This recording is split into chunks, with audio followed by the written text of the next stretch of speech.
പ്രാർത്ഥന നമ്മൾ പ്രാർത്ഥന എൻ്റെ ചെറുപ്പത്തിലെ പ്രാർത്ഥന ഓർമ്മ എന്ന് പറയുന്നത് എൻ്റെ വീടൊരു പള്ളിയുടെ മുന്നിലാണ്. അപ്പോൾ അതൊരു തെറ്റല്ല.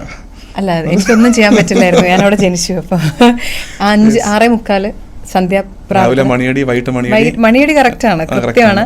രാവിലെ കുർബാനയ്ക്ക് പോവുക, വൈകുന്നേരം 6:45 7 മണിക്ക് നമ്മൾ എന്തെങ്കിലും ചെയ്യും. ഈ സ്കൂളിൽ നിന്നൊക്കെ വന്നിട്ട് കളിച്ചോ എന്തെങ്കിലും TV എന്തെങ്കിലും ഒരു സമയത്താണ് പള്ളിമണി അടിച്ച നിമിഷം രേണു ടോം പ്രാർത്ഥന. ഇത് ഞാൻ വിചാരിച്ചു ഞാൻ ക്രിസ്ത്യാനി ആയതുകൊണ്ട് എൻ്റെ വീട്ടിൽ. അപ്പോൾ എൻ്റെ ഹിന്ദു സുഹൃത്തുക്കൾ പറഞ്ഞാൽ ഞങ്ങൾ നാമം ജപിക്കുന്ന ആ സമയത്ത് തന്നെയാണ്. അപ്പോൾ നമ്മൾ എന്തെങ്കിലും ചെയ്യുമ്പോൾ വഴക്കുണ്ടാക്കിയും വന്നും ഇരുത്തിയിട്ടുള്ള ഒരുപാട് ഓർമ്മകൾ എനിക്കുണ്ട്. അത് നിർബന്ധിച്ച് പ്രാർത്ഥിപ്പിക്കുക.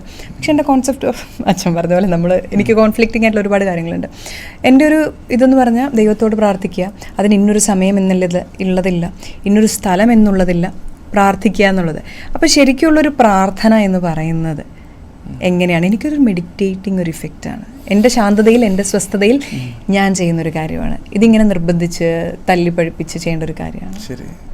റേനു പ്രാർത്ഥനയെ കുറിച്ചൊക്കെ പറഞ്ഞു വന്നപ്പം അച്ഛൻ്റെ റോൾ റേനു എടുത്തും സംശയമായിപ്പോൾ എനിക്ക്. അത്രയും കാര്യമായിട്ടാണ് ചോദിക്കാനുണ്ട്. യെസ്, ആദ്യത്തെ പാർട്ട് ആദ്യം അഡ്രസ്സ് ചെയ്യാം. അതായത് കൊച്ചുനാളിലെ അടിച്ചേൽപ്പിച്ച് പ്രാർത്ഥിപ്പിച്ചു എന്നൊരു സങ്കടം റേനുവിന് കിടപ്പുണ്ട്. കുറച്ചധികം പള്ളിപ്പോക്കിൻ്റെ വിക്റ്റിമാണ്, അതിൻ്റെ ഒരു വിക്റ്റിമാണ് റേനു. അതിനകത്ത് ചിന്തിക്കേണ്ടതെന്നറിയാമോ?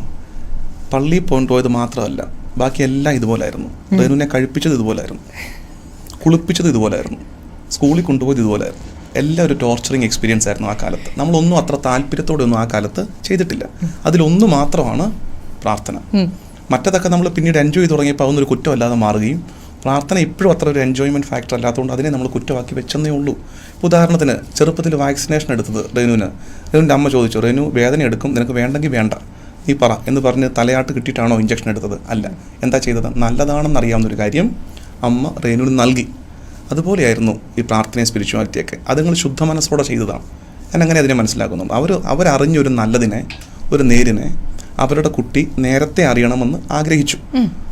അതാണ് ചെയ്തത്. പക്ഷെ അപ്പോഴും പേരൻസ് ശ്രദ്ധിക്കേണ്ട ഒരു കാര്യം, make sure that your kids are enjoying this prayer. ഇത് പ്രശ്നം എന്താണെന്ന് വെച്ചാൽ ടോർച്ചറിങ് ആക്കി മാറ്റുന്നുണ്ട് പേരൻസ്. എനിക്കറിയാം. അതുകൊണ്ട് ഞാൻ പേരൻസോട് സംസാരിക്കുമ്പോൾ പറയും, ദൈവത്തിൻ്റെ പേരും പറഞ്ഞ് പിള്ളേരെ വെറുപ്പിക്കരുത്. അങ്ങനെ ചെയ്താൽ ഒടുക്കം പിള്ളേർക്ക് ദൈവത്തോട് തന്നെ വെറുപ്പായി പോകും. അത് നിങ്ങളുടെ കീഴിൽ നിൽക്കുന്ന കാലത്ത് അവർ പ്രാർത്ഥിക്കും. കാരണം അവർ മൈനറാണ്, ഡിപ്പെൻഡൻ്റ് ആണ്. അവരുടെ തന്നെ കാലം നിൽക്കുന്ന ഒരു കാലം വരും. അന്ന് അവർ ആദ്യം തള്ളി പറയുന്നത് നിങ്ങൾ പഠിപ്പിച്ച ഈ പ്രാർത്ഥനകളും ഈ ദൈവത്തെ ആയിരിക്കും. അതിൻ്റെ മെയിൻ കാരണം ദൈവത്തോട് ഇഷ്ടക്കരുണ്ടായിട്ടല്ല. അവർക്ക് മനസ്സിലായി അമ്മയെ തോപ്പിക്കാൻ ഇതാണ് ഏറ്റവും നല്ല ആയുധം. എനിക്ക് ദൈവവിശ്വാസമില്ലെന്ന് പറഞ്ഞാൽ അമ്മയൊന്ന് പത്തി താഴ്ത്തു. അത് കാണുമ്പോൾ ഒരു സന്തോഷമാണ്. നമ്മൾ ഓർക്കേണ്ടതൊരു ദിവസം വരും അവരുടെ ലൈഫിൽ, അന്ന് നമ്മൾ ഉണ്ടാകണമെന്ന് പോലും ഇല്ല, ഒന്നും ഹെൽപ്പ് ചെയ്യാത്തൊരു ദിവസം വരും.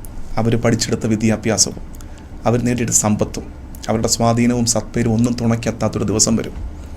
അന്ന് അപ്പനും അമ്മയും പോലും ഉണ്ടാകണമെന്നില്ല. അന്ന് അവരെങ്ങോട്ട് കണക്റ്റഡ് ആവും. അന്ന് ഫെയ്ത്ത് ചെറുപ്പത്തിൽ കിട്ടാത്ത കുഞ്ഞുങ്ങൾ സങ്കടപ്പെടും. എൻ്റെ അപ്പനും അമ്മയും എനിക്കെല്ലാം തന്നു, ദൈവത്തെ തന്നില്ലല്ലോ. അവനത് ചോദിക്കാൻ കാര്യം, അവൻ കാണുന്നുണ്ട് അപ്പുറത്തെ മുറിയിൽ അവൻ്റെ ഫ്രണ്ടുണ്ട്. അവനൊരു സിറ്റുവേഷൻ ഉണ്ടായപ്പോൾ അവൻ ദൈവത്തിലേക്ക് കണക്റ്റഡ് ആവുകയും റിക്കവർ ആകുന്നതും കണ്ടു. ഇവൻ അങ്ങനെ ഒരു ഹോപ്പേ ഇല്ല, എങ്ങോട്ട് കണക്ട് ചെയ്യണമെന്ന് അറിയത്തില്ല. അതുകൊണ്ട് കുഞ്ഞുനാളിലെ ഫെയ്ത്ത് ഫോർമേഷൻ എന്ന് പറയുന്നത് ചാർജിങ് സ്പോട്ട് എവിടെയാണെന്ന് കാണിച്ചു കൊടുത്താൽ മതി. സമയമാകുമ്പം അത് നിങ്ങൾ പോയി പ്ലഗ് ചെയ്യട്ടെ. അതിനുള്ള ഫോർമേഷൻ ഒന്നും അറിയാൻ മേലാതായി പോയാലോ, ചുമ്മാ ഇങ്ങനെ പരതി നിൽക്കത്തില്ലേ, അത് വരാതിരിക്കും.